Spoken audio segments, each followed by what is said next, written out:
一支不到2000块钱的85毫米 f1.8 能用上索尼全家的眼控对焦，几乎没有对焦呼吸，焦外又奶又稳。这支就是美科的 AF 85毫米 f1.8 SE 2代。说实话，我一开始就抱着试试水的心态，一支主打人像的85毫米拿来扫街到底够不够快，好不好用，值不值得在包里长期占个坑。Hello， 大家好，欢迎回到 BRBD 的频道。今天我就用街拍实战把这支美科85 2代聊明白，它上手手感怎么样，画质性格是什么，对焦靠不靠谱，视频能不能用，再探讨一下这款镜头到底适合谁。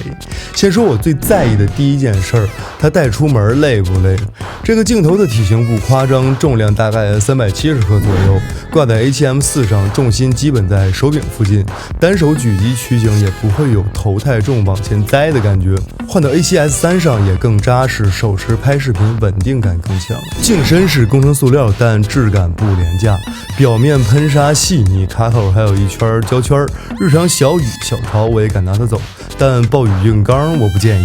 操控上我觉得它很懂视频，阻尼不松不紧，我拍视频的时候想景深平顺过渡，直接转镜头就行，不用去摸机身的波轮。还有 AF/MF 开关，我遇到玻璃反射、蓝山这种容易干扰对焦的场景，直接拨到 MF 自己缩电，对焦行程够长，细调也很有信心。再说画质，85这个焦段本来就是为人好看、背景好看服务的，这支美科明显也是这个调性。F1.8 全开中心锐度是能用但带点柔的那种锐，细节在，但不会把皮肤纹理刮得像砂纸。夜里路灯底下拍半身，氛围感容易出来，不是那种刀锋锐度加数码感很重的画面。如果你往上收一点，收到 F2 或者是 F2.8， 对比度就上来了。F4 基本就是它锐度的甜点区，中心边缘更扎实，拍环境人像或者想带点城市线条会很舒服。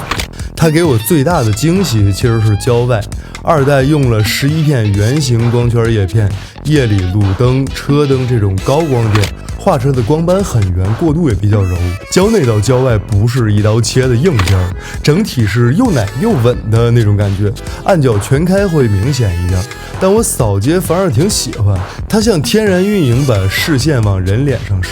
收到 F2.8、F4 就好很多，色差在大光比边缘会有一点纵向色差， F1.8 下你100%放大能看到，收到 F2.8 基本压下去，日常人像不会跳出来烦你。对焦这块我直接说结论，配索尼的 A7M4、A7S3 的眼控它是靠谱的，它用的是 STM 步进马达，速度不是那种暴力冲刺型，但干脆不拖泥带水。眼控的对焦框亮了，基本就粘住眼睛走到底。我也可以找了人群迎面走来的场景，只要机身识别到人脸，焦点就很稳，失焦更多是被遮挡或者突然转身这种客观情况。暗光在小巷路灯下时偶尔也会拉一次风箱，但不会来回绝望的裂焦，所以在婚礼、酒吧、舞台这种弱光人像也是可以用的。然后有一个视频党会竖大拇指的点，就是它的对焦呼吸几乎没有。我专门录了从近处到远处的拉焦场景，盯着画面边缘看，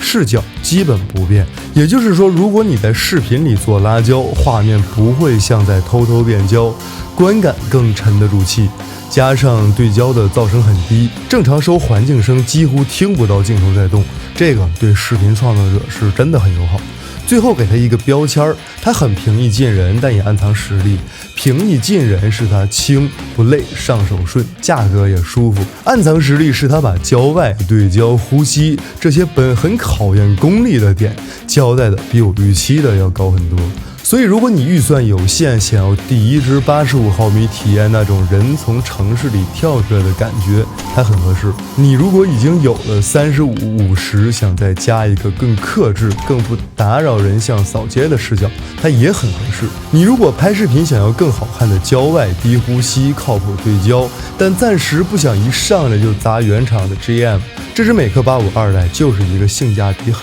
高的长焦定焦方案。OK， 以上就是本期视频的全部内容。依旧，如果你有什么不懂、不会或者公司的玩法，欢迎评论区留言，我们下期见。